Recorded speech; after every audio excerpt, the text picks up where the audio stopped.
Hi everyone, welcome to my channel. সকালেই আমি মাসির বাড়িতে চলে এসেছিলাম। এসে দেখি আমার বোন তালের পাল্প বের করছিল।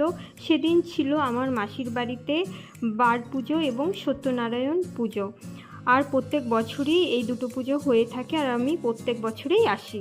আর আমিও সঙ্গে একটু হেল্প করছিলাম, বেশি হেল্প করতে পারি না। আর এখানে ঠাকুরমশাইও চলে এসেছিলেন। প্রথমেই সত্যনারায়ণ পুজোটা সম্পন্ন হলো, তারপর বাইরের এই বার পুজোটা সম্পন্ন হলো।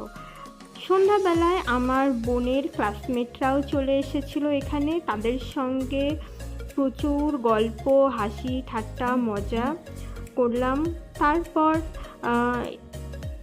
কার্ড খেলা হলো, ওদের কাছ থেকেই কার্ড খেলা শিখেছিলাম।